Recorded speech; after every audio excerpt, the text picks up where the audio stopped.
Your kids could get free or low-cost health coverage from Medicaid or CHIP. Even if you've applied before, they may be eligible now. Kids up to age 19 are covered for checkups, vaccines, dentist visits, hospital care, and more. And if they already have Medicaid or CHIP, remember to renew every year. Visit insurekidsnow.gov or call 877-KIDS-NOW. Paid for by the U.S. Department of Health and Human Services. Ever think about your car being like a silent witness, always watching, even when you're not there? Well, that's kind of what happened in Texarkana, Texas, on Tuesday, March 25th this year. Oh, yeah, I heard about this. What was it? Some Tesla vandalism? Vandalism's putting it mildly. So these Tesla incidents suddenly became like national news, yeah. Yeah, I saw it was more than just someone keying a car or something. Right, we're not talking about a few scratches here. It's someone allegedly using, get this, a mini four-wheeler. Like one of those little ATV things? Yeah, exactly. One of those small quads like you see kids riding sometimes. Oh. To ram into, are you ready for this, at least one parked Tesla. No way. And then, and this is where it gets really weird, carving Elon into some other Teslas. That's so strange. What's the deal with that? It's a truly bizarre story, and it just brings up so many interesting points about, I don't know, like modern life. Totally. Which is why we're going to do a deep dive on it today. So, all right, let's get into it. You sent over a bunch of news reports, and we're going to unpack this whole Texarkana Tesla situation. Sounds good. We'll go over, like, you know, the sequence of events, the role technology played, the legal stuff that's happening now, and maybe even touch on, I don't know, some of the bigger picture societal things going on. Oh, without getting lost in, like, the constant news cycle. Exactly. So we get the core of it.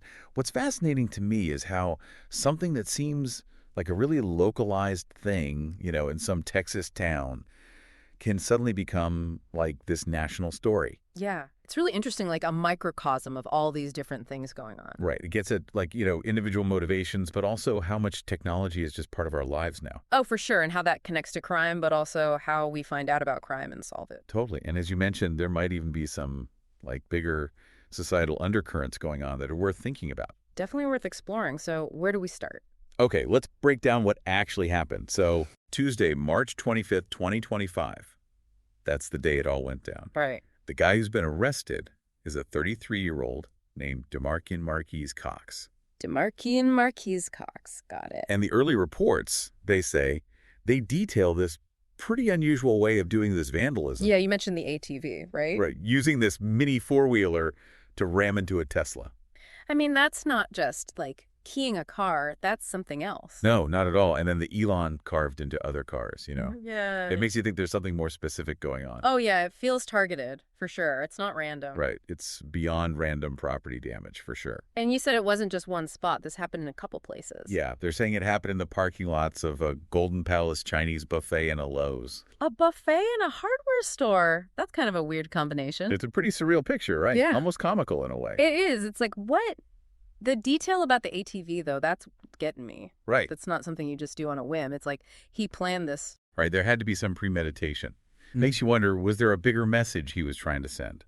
Maybe he wanted to do more than just, you know, scratch the paint, make a real statement. And doing it in multiple public places. Mm-hmm. That takes some, I don't know, some boldness. For sure, yeah. And the Elon, we've got to talk about that. Right. It's like a giant flashing arrow pointing to, I don't know, is it Elon Musk himself? Or maybe just Tesla. It seems pretty clear it's connected to one or the other, or maybe even both. Yeah, it's not just a random outburst, right? Something else is going on. Do they say how he carved it? I mean, was it paint? A knife? That's an interesting question. Now that you mention it, the reports don't actually say how the carving was done. They just say Elon was found on multiple vehicles. Huh. You'd think that would be a detail they'd include. You're right. It could be important. Maybe it'll come out later as the investigation continues. Makes sense. But, you know, this actually brings us to, like, a really important part of all this, how they figured out who did it so quickly. Oh, yeah. How'd they even know it was this guy? It all comes down to technology. Specifically, Tesla's Sentry Mode. Ah, yeah, I've heard about that. So for those who don't know, Sentry Mode is basically like a built-in security system on all Teslas. Like a dash cam, but way more intense. Yeah, more than that. When the car's parked and locked, the cameras outside, they turn on, and they're basically recording all the time. So it's constantly watching? Yeah. That's a little Big Brother-ish, isn't it? It can feel that way, but in this case, it's what caught the guy. If those cameras see any movement, anything that could be a threat, they start recording right away. So in this case, they caught him red-handed, basically. Pretty much, yeah. The system recorded him, allegedly, using the ATV to hit one of the Teslas. Talk about bad timing. Well, bad timing for him, good timing for catching him, I guess. Right. And this footage, it was crucial for the Texarkana police to even know who they were looking for. It's amazing how much technology is just built into our stuff now, isn't it?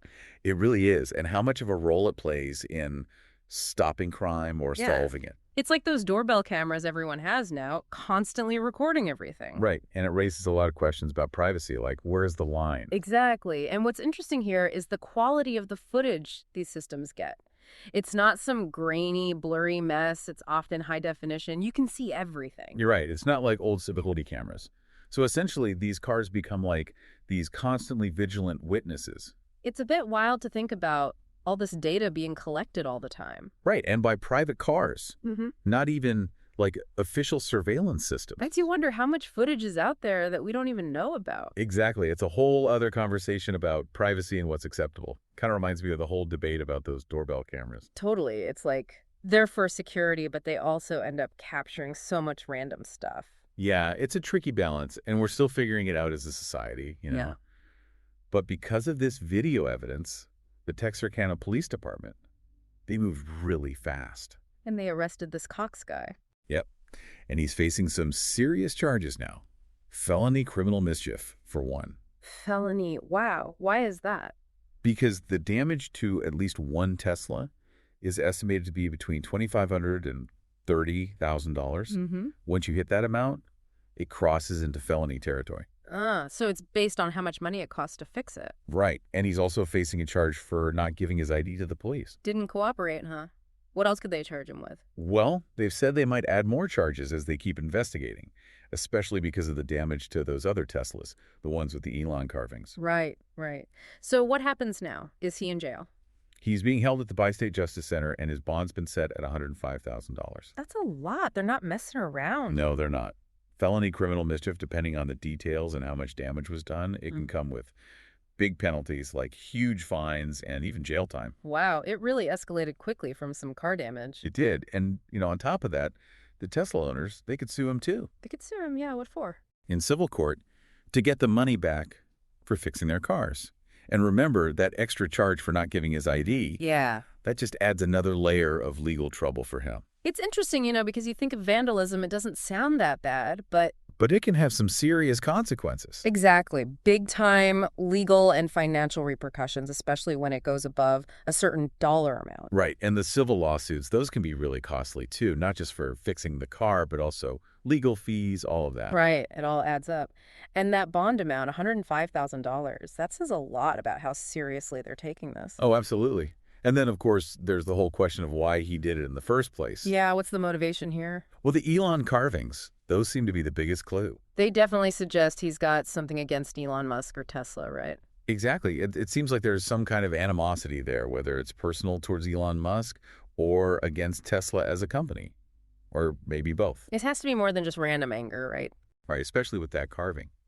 But the authorities, they've said that Cox hasn't said why he did it. So we're left to guess.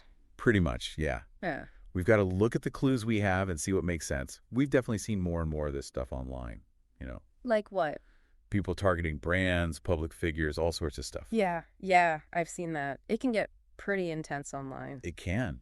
And it's driven by all kinds of things. Strong opinions, misinformation, even just negativity. Right. The internet can be a breeding ground for that kind of stuff. It can, for sure. And it's worth mentioning, although this is based on what's going around online and hasn't been confirmed officially, Okay. that there's been talk about the FBI may be looking into whether this could be something more serious, like domestic terrorism. Wait, really? Because of some vandalism? It's not confirmed, but it's out there. It just shows how seriously some people are taking this and how vandalism, especially when it seems targeted like this, Can be seen as something bigger. Exactly. It makes you think about where the line is between vandalism and something more serious. Yeah, it's blurry sometimes. So if the FBI is looking at this, what are they looking for? Like, what makes them think it could be terrorism? That's a really good question. I'm not an expert on that, but I imagine they'd be looking for any signs that it wasn't just a personal thing, like was it meant to scare or threaten a whole group of people? Right, so not just about damaging some cars. Exactly. They'd probably also look into whether there are any ties to extremist groups or if this is part of a pattern, like have other people done similar things? That would definitely make it more serious. For sure. And the fact that it involves Elon Musk, a very public figure who's known for being, well, controversial sometimes. That probably adds another layer of complexity to it. It does. It's not just some random guy being targeted. It's someone who's in the news all the time, who people have really strong opinions about. That makes sense. So it's no surprise this got national attention then. Oh, it blew up. Major news networks, social media, everywhere. Yeah, I saw it all over my feeds too. And it's interesting, the Sentry Mode footage, it was what led to the arrest, right? Right. But it also started all these conversations about privacy, which is something we've touched on a bit. It's a double-edged sword, isn't it? It really is. On one hand, it helped catch a suspect, gave the police evidence they needed. But on the other hand, it's like constant surveillance. Exactly. And not by the government, by private companies. It's a tough ethical question. It is. And then you have all the talk online about whether there's going to be more vandalism against Teslas. Yeah, people were speculating like crazy about that. People think it might be politically motivated, right? Right, because of how polarizing Tesla and Elon Musk can be. Yeah, people have really strong feelings about them one way or the other. They do.